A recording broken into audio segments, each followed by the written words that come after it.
আজকে দুপুরবেলা ভিডিও করতে করতে দেখি যে আমার স্টোরেজ ফুল হয়ে গেছে। তো আমি সন্ধ্যাবেলা একটু নার্সিংহোমে গেছিলাম, নার্সিংহোম থেকে বাড়ি এসে না আমি আমার স্টোরেজটা ফাঁকা করতে বসি। তারপরে এই ভিডিওগুলো আমার চোখে পড়লো। তো আমি ভাবলাম যে এগুলো স্মৃতি হিসেবে আমার ইউটিউবে অবশ্যই আপলোড করে রাখা উচিত, কারণ এগুলো কোনো কন্টেন্ট না, বিশ্বাস করো। আমি অত পারফেক্টভাবেও ভিডিওগুলো না, তোমরা দেখলে বুঝতে পারবে। এগুলো একটা স্মৃতি, খুব মজাদার স্মৃতিগুলো, আর খুব হার্ট টাচিংও বলতে পারো। এখানে আমার বান্ধবীর বার্থডে ছিল, তো আমরা সবাই কেক নিয়ে গেছিলাম ঈশানীর বার্থডে সেলিব্রেট করার জন্য। তারপরে একটু কেক মিনিকেও খাওয়ালাম। মিনি তো আঙুল চেটে চেটে কেক খেলো, আর মকু কেক তো খাবেই না। আমি বললাম যে তুই খাবি না, আমি ওকে করালাম, করিয়ে মুখের মধ্যে ভরিয়ে দিলাম কেকটা। ভরে দেওয়ার পরে ওর এত ভালো লেগেছে, ও আবার খাবে এরকম করছিল। আর ঈশানী আমাদের জন্য অর্ডার করেছিল হলো চাউমিন।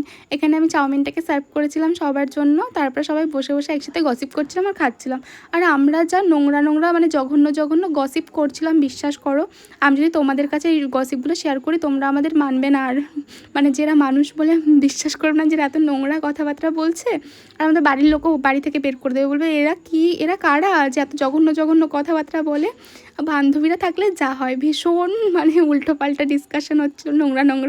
আর খুব দাঁত কেলাচ্ছিলাম। আর ওই দিনকে আমি বলছিলাম যে এত দাঁত কেলানো ভালো না। তো আমি সেটা টের পেয়েছি, এত সত্যি দাঁত কেলানো ভালো না। তারপরে দুদিন ধরে তানিয়ার ফোন লাগছে না, আমি তো বুঝতে পারছি না কেন। হঠাৎ শুনি তানিয়া আইসিইউতে ভর্তি। তারপর আজকে ওর সঙ্গে দেখা করতে যাই। আমার খুব মনটা খারাপই লাগছিলো, বিশ্বাস করো।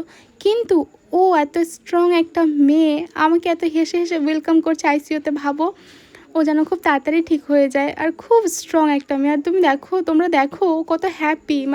ভাই কোনো ব্যাপার না, ঠিক হয়ে যাবো, ও অবশ্যই তাড়াতাড়ি ঠিক হয়ে যাবে।